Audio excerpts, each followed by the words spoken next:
Boa tarde. Hoje nós vamos falar um pouquinho sobre o texto de Emanuel saudando o Natal. Esperamos apenas alguns instantes para poder começar, para dar 4 horas. Boa tarde.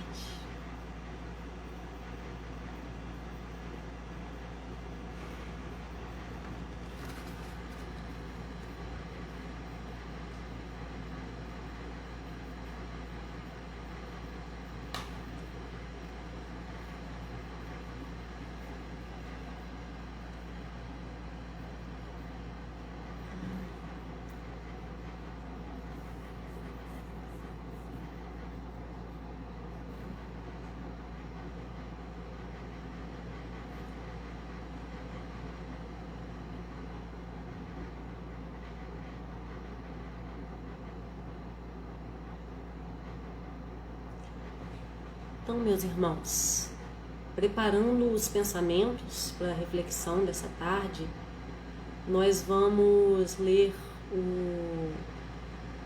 o Evangelho de João, capítulo 1, versículos 1 a 14. No princípio era o Verbo, e o Verbo estava com Deus, e o Verbo era Deus.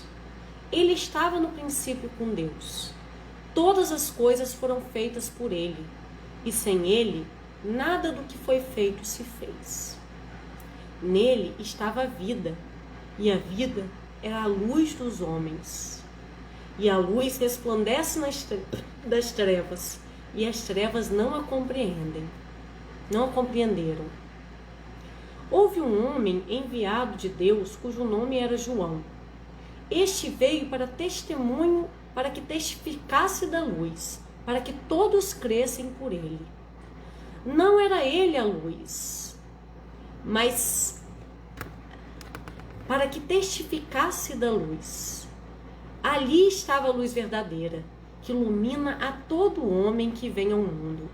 Estava no mundo, e o mundo foi feito por ele, e o mundo não o conheceu. Veio para o que era seu, e os seus não receberam. Mas a quantos o receberam, deu-lhes o poder de serem feitos filhos de Deus, aos que creem no seu nome, os quais não nasceram do sangue, nem da vontade da carne, nem da vontade do homem, mas de Deus. E o Verbo se fez carne, e habitou entre nós, e vimos a sua glória, como a glória do unigênito do Pai, cheio de graça e de verdade. Elevemos a Deus os nossos pensamentos.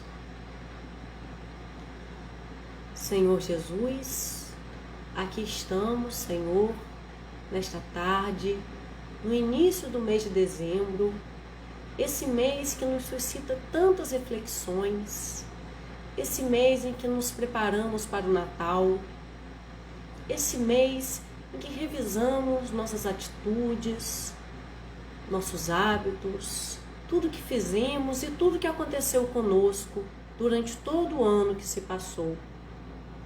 E que preparamos, Senhor, também para o ano que está por vir. Que o Senhor ilumine nossos pensamentos, nossos sentimentos, nesse período de tanta luz, para que possamos esquecer, perdoar as ofensas, nos reconciliar com os nossos inimigos, para que possamos ter algum gesto de amor, de carinho, de solidariedade, de caridade, e que possamos renovar os nossos espíritos para estarmos mais fortes, mais seguros, mais humanos, mais caridosos para o ano que se aproxima. Abençoa-nos, fortalece-nos, hoje, agora e sempre, assim seja. Então, meus irmãos, hoje nós vamos estudar um texto de Emanuel intitulado Saudando o Natal. Esse texto está presente no Evangelho por Emanuel, né?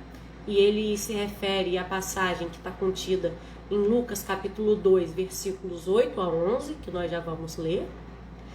E esse Evangelho por Emanuel é um compilado, né, de vários textos de Emanuel, muito bem organizados por ordem, né, e cada livro, né?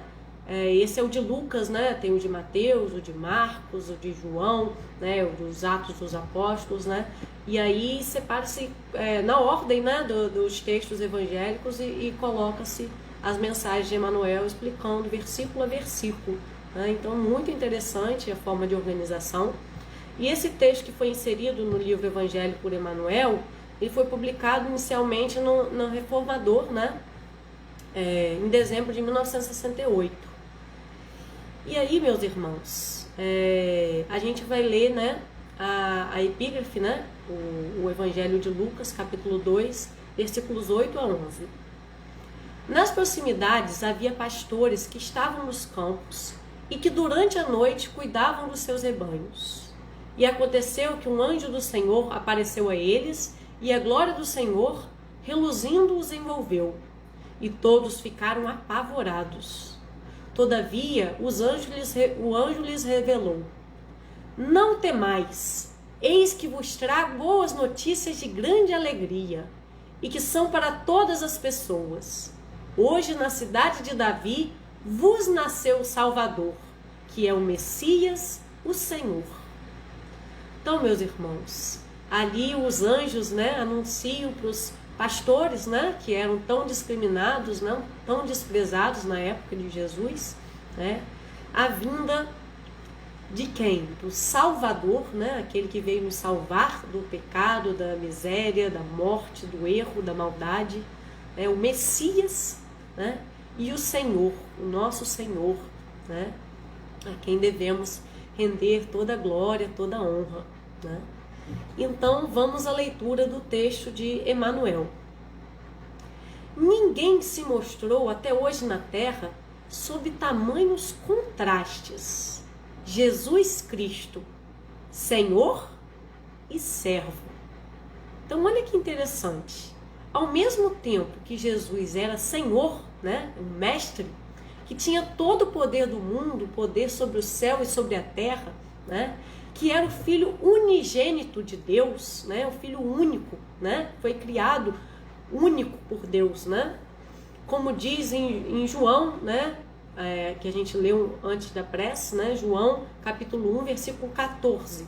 E o Verbo se fez carne e habitou entre nós, e vimos a sua glória, como a glória do unigênito do Pai, cheio de graça e de verdade.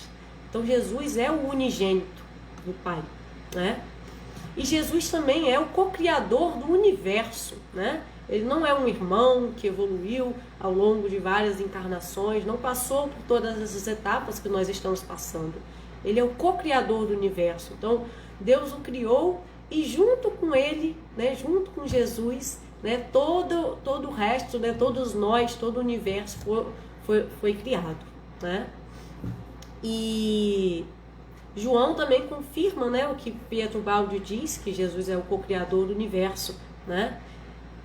Quando ele fala assim: ele estava no princípio com Deus, todas as coisas foram feitas por ele, e sem ele nada do que foi feito se fez. Então ele estava desde o princípio, né, da criação com Deus, né, e ajudou, né, na criação de tudo. Então Jesus era o Senhor, né? Ele tem poder sobre tudo na terra e no céu.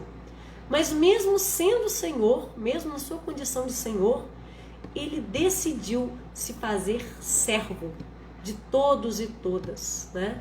E ele decidiu se fazer servo para demonstrar o que ele queria que nós também fizéssemos, né?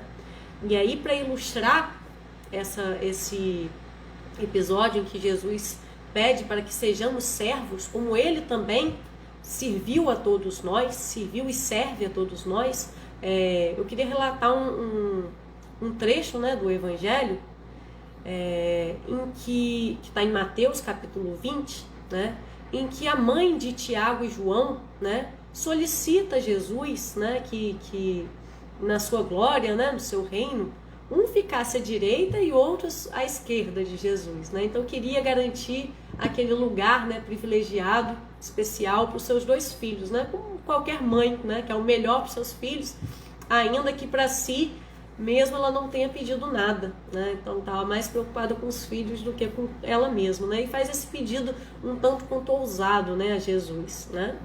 E aí Jesus pergunta se eles estariam dispostos, né, a beber do seu cálice, né, que é o cálice da dor, do sofrimento.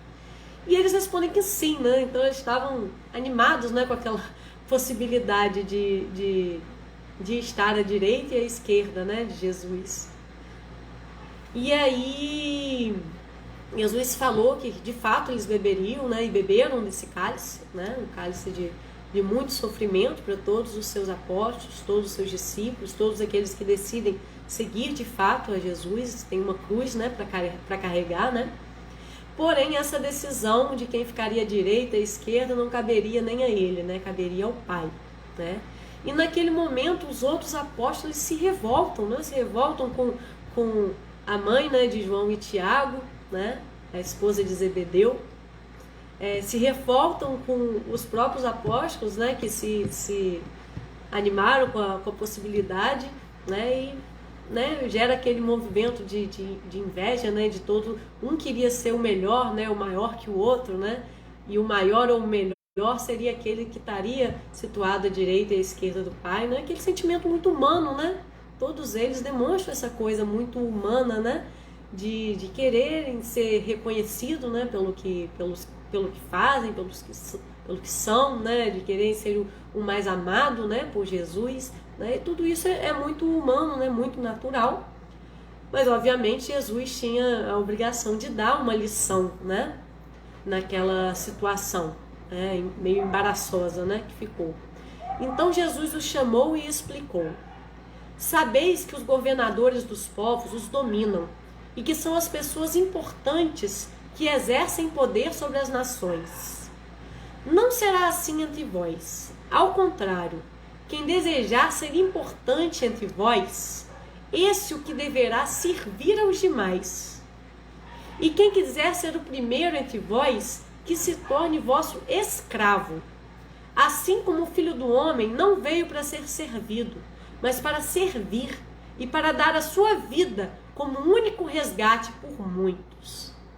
Então, meus irmãos, Jesus, né, aquilo que ele orienta a seus apóstolos, aquilo que ele orienta a todos nós a fazermos, né, que é ser servos um dos outros, né, ele como Senhor, como dono absoluto, criador, né, co-criador, né, como Senhor de tudo, ele se fez servo, né, e ele mostrou por exemplos, né, aquilo que ele esperava de nós, né, e ele como servo, né, ele nos serviu e deu a sua vida. E quando a gente fala da sua vida, né, a gente pensa muito naquele momento da crucificação, que sim, ali ele estava entregando a sua vida, né, a Deus e a todos nós, né? Mas ele deu a vida inteira, né? Ele nasceu e viveu os 33 anos, né, se doando inteiramente, sendo servo, né, doando tudo que ele tinha, né?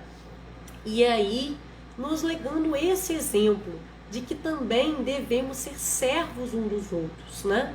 E o que é ser servo um dos outros, né? É ter humildade, né? Geralmente aquele que está na situação de servir, né? É necessário que seja humilde de alguma forma, né?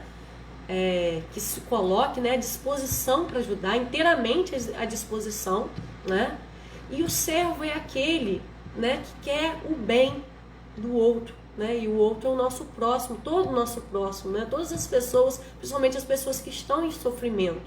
E a gente tem que estar nessa situação de servo, aquela pessoa disponível para ajudar, disponível a ouvir um amigo que esteja com problema, né? Disponível a dispor o que a gente tem de nós, o que a gente traz de nós de bom, de útil, né? Colocar isso a serviço do próximo, colocar isso a serviço da humanidade, né? Nos colocar inteiramente, né, a serviço, né? Então, servo é aquele que serve, né?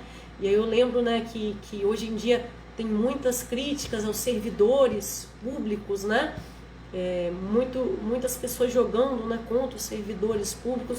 E o servidor, né, o servidor público deve ser também, né, e a maior parte também aquele que serve, né, aquele que serve a todos os que chegam, né, o professor, né, que serve os seus alunos, e nem por isso ele é menor do que o seu aluno, né? O médico que serve, né, que deve servir o seu paciente, o assistente social, o psicólogo, né, o bombeiro, o engenheiro, né? Então a gente tá, né, sempre, a gente tem que estar sempre nesse espírito de serviço, né, de entrega, de autenticidade naquilo que a gente faz, né, de nos entregar com o melhor que a gente tem, né? E foi o que Jesus, sendo Senhor, ele se fez servo e se entregou completamente, né, a sua missão, né? Então, continuando o texto de Emmanuel, zênite da luz espiritual a ocultar-se nas sombras da meia-noite. Então, o que é o zênite? Do ponto de vista astronômico, o zênite, né, se a gente pegar e ligar o nosso topo da nossa cabeça, né, a esfera celeste, né, essa esfera que a gente visualiza, né, ao topo dessa esfera a gente vai ter o zênite, que é o ponto mais alto, né, o ponto vertical mais elevado, né, sobre nós, né? E aí Jesus é esse topo, né, esse ponto mais elevado, esse apogeu, essa culminância, né, ele está lá em cima, no alto, né, de onde ele consegue nos enxergar, né, de forma plena, né, e onde ele também consegue nos iluminar, né, ele é o zênite da luz espiritual, né, mas, né, ele se oculta nas sombras da meia-noite, né. Essa luz às vezes está oculta quando a gente não está disposto a enxergar essa luz, né? E ela está oculta na miséria do sofrimento humano que a gente não enxerga, né? Então a luz de Jesus está ali. Ele está ali quando tem uma criança, né, pedindo um alimento, né, precisando se alimentar. Ele está ali quando tem uma mãe em sofrimento, né, que não tem comida para dar ao seu filho. Ele está ali quando tem uma pessoa doente, né, precisando de auxílio, precisando de amparo, de carinho, né, e às vezes é o nosso parente, às vezes é um amigo próximo, né?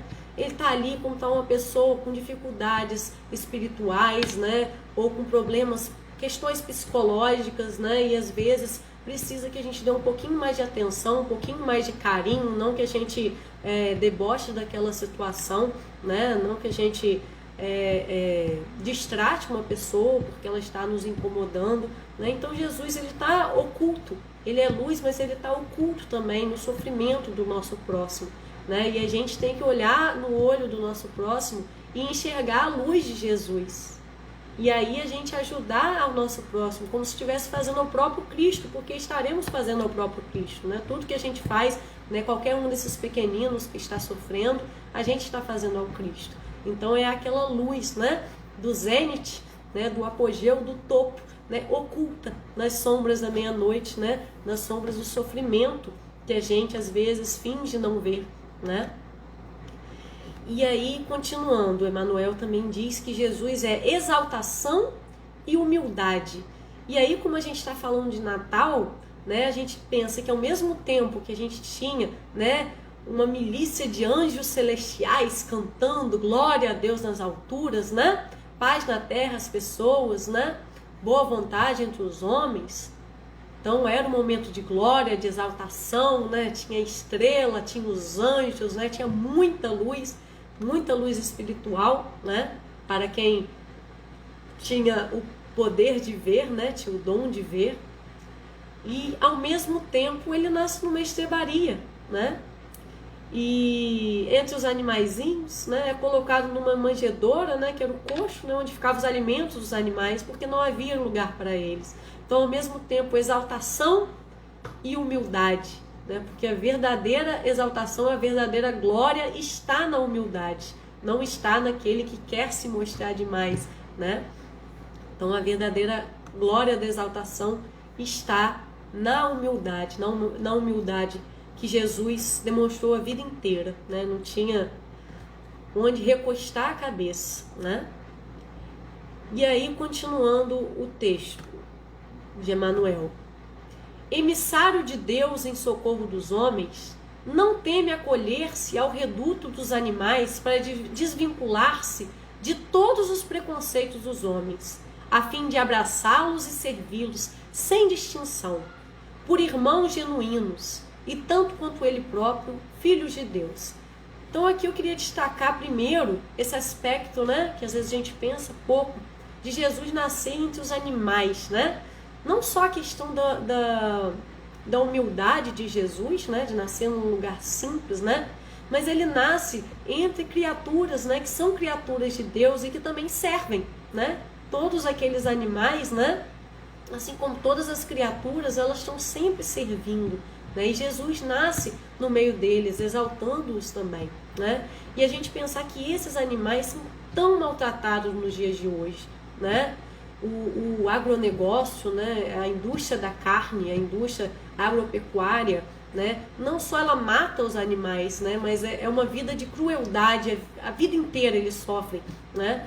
Então são condições extremamente cruéis, né, que são submetidas os animais a vida inteira, né? E eles são, né, também criaturas de Deus, eles também estão aqui, né, são nossos irmãos também, né? E se a gente tem uma condição, talvez, né, de raciocinar, né, talvez de pensar, né, o raciocínio lógico, né? Que eles também têm a sua forma de raciocinar, também têm a sua forma de ter afeto, né? Todo mundo que tem um animal sabe, né, que eles também têm tanto a sua racionalidade como o seu afeto, né? Mas a gente tem uma condição maior de domínio, né? De domínio sobre eles e também tem uma responsabilidade do que a gente faz, né, com esses animais, né? Com toda a natureza, né, que Deus nos emprestou também, né? Já que a gente tem essa capacidade, né, de dominar, né? A gente domina destruindo, né? E a gente deveria, na verdade, não dominar, né? Nem dominar é uma boa palavra. A gente deveria, né, ser parceiro, ajudar, né, contribuir, né, usar a nossa inteligência, né, para poder coordenar e contribuir, né, para toda a natureza, os animais. Então Jesus nasce ali naquele ambiente tão puro, tão natural, tão genuíno, né? E aí a gente também pensa, né, que esperava-se que Jesus nascesse num castelo, um rei, né? E talvez isso nos distanciasse dele, né? A gente, nossa, é um rei, né? E chega e domina, né? E impõe, né? Pela força, né? E isso ia tornar Jesus muito distante de nós, né? Muito distante de nós. Então ele nasce num ambiente simples, né, entre os animais, né? Ele se faz, né, ele que era Senhor, que tinha condição, era Senhor, era rei, né? Ele se faz humano, muito humano, né? Humano em quase tudo, né? Menos no pecado, né? Para que ele, sendo humano como nós, ele nos conduzisse à condição de irmãos. Então Jesus nos trouxe, nos deu a dignidade, nos deu a condição de irmãos. E aí quando a gente é irmão de Jesus, que é o Filho unigênito, a gente também passa a ser filho de Deus. Então Jesus nos traz, né, para essa irmandade, né, nos traz para essa condição de filhos também de Deus, né? Ele que era filho unigênito, se fez homem, né? Se fez humano, para que nós também pudéssemos, junto com ele, sermos filhos de Deus, né? E aí, meus irmãos, continuando o texto de Emanuel, desde então, astro consciente desce das estrelas para estancar o sofrimento de mansardas escuras e faz-se o viajor de rincões singelos, acendendo clarões inextinguíveis na marcha dos povos. Então, desde então, né, ele como astro, né, estrela, né, que emana luz, né, consciente, né, ele desce daquela condição das estrelas, né, do céu, né, da altura, do zênite, né, para quê? Para estancar o sofrimento humano.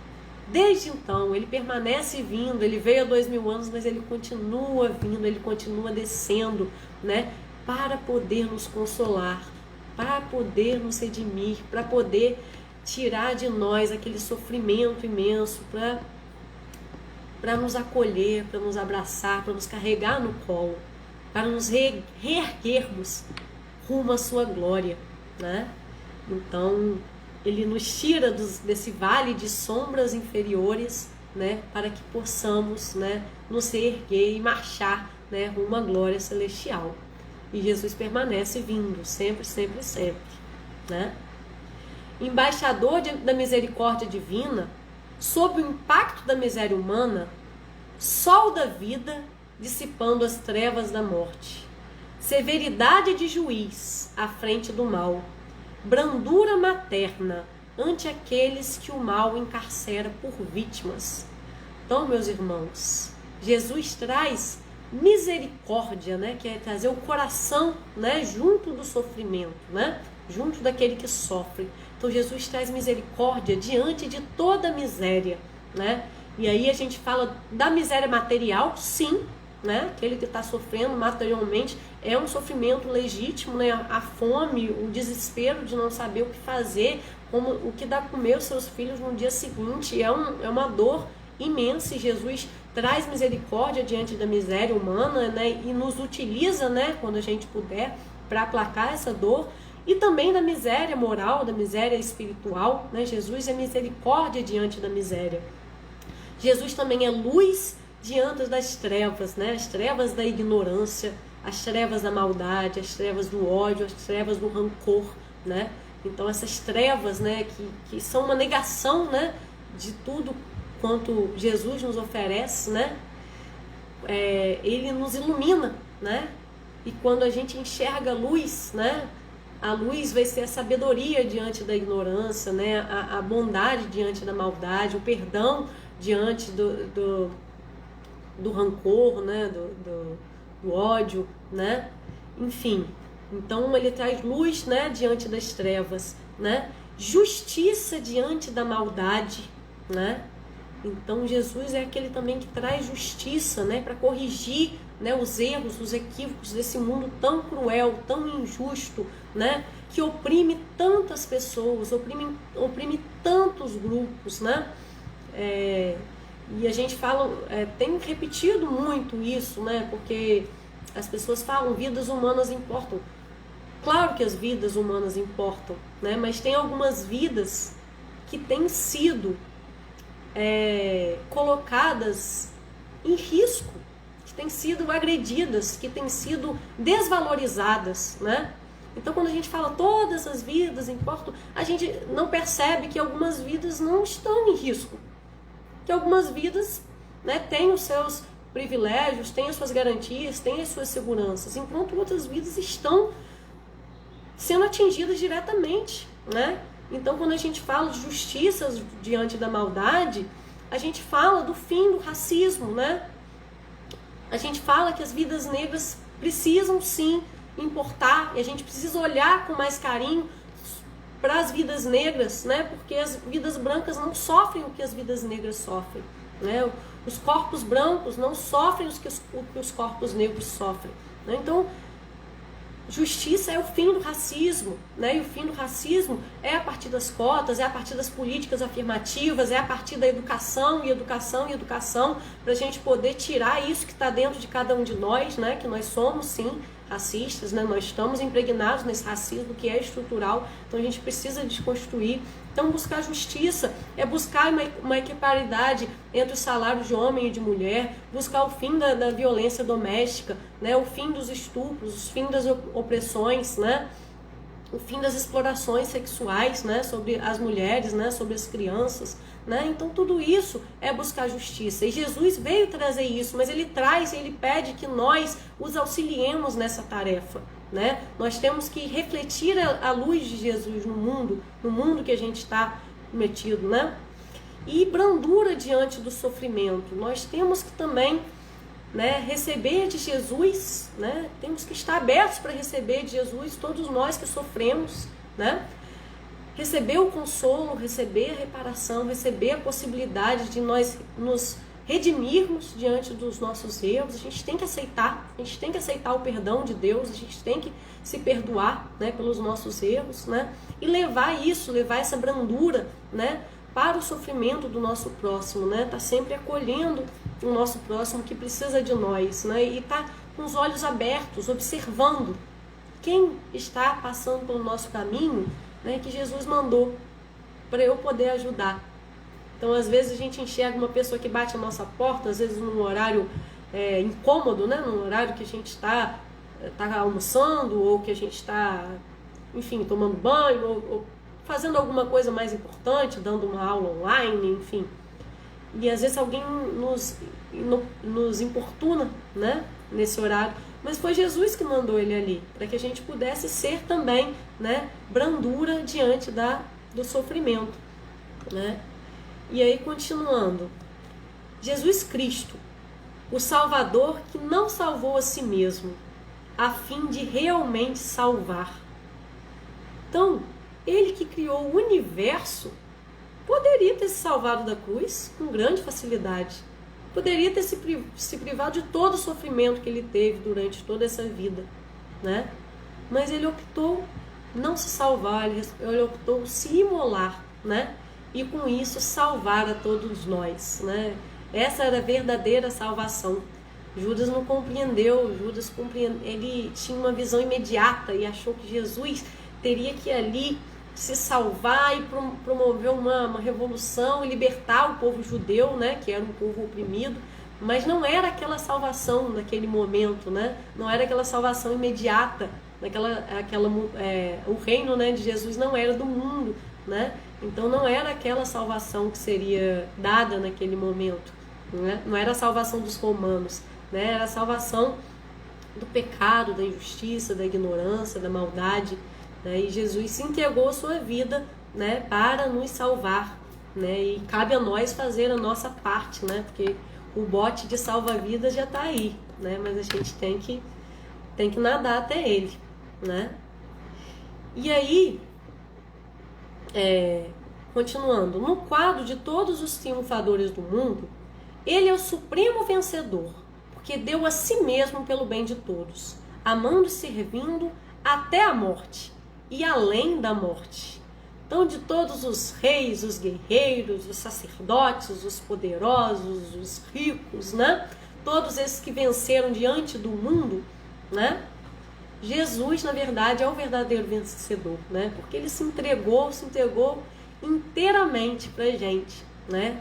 E aqui ele fala que Jesus se entregou na sua vida, na sua morte e além da sua morte, continua se entregando, se doando para nós, né? Por isso mesmo, de Natal a Natal, perante todas as lutas e conflitos da humanidade, repleta-se o mundo de esperança, ouvindo de novo o cântico inesquecível das milícias celestiais. Glória a Deus nas alturas, paz na terra, boa vontade para com os homens. Então, meus irmãos, Natal, né, diante de todas as lutas e conflitos da humanidade, né, é um período que enche a terra, a maior parte da terra, né, de esperança, né? E é muito interessante porque o Natal ele antecede o Ano Novo, né? E o Ano Novo é renovação. E a gente precisa de esperança para poder dar um passo além, para poder renovar, para poder modificar o que a gente precisa modificar na nossa vida, né?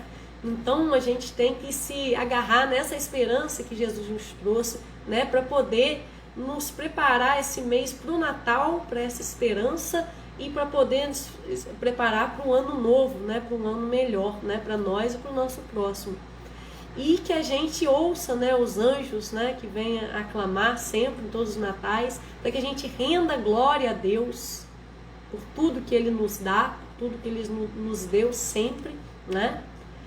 E que a gente possa também trazer, né, paz na terra, né? E isso a gente traz paz na terra, não a gente sendo simplesmente pacífico, né, que é uma atitude passiva, né, mas a gente sendo pacificador, a gente levando paz ao nosso próximo, né, em todos os ambientes que a gente circular, né, e agora na pandemia, né, principalmente os ambientes domésticos, né, que a gente está ficando mais tempo, né, então a gente possa levar paz na terra, né, e também boa vontade para com todos os homens, todos, né, não só o que a gente gosta, o que a gente tem simpatia, né? O que tem um laço familiar, o que é o nosso amigo, mas que a gente possa ter boa vontade, né?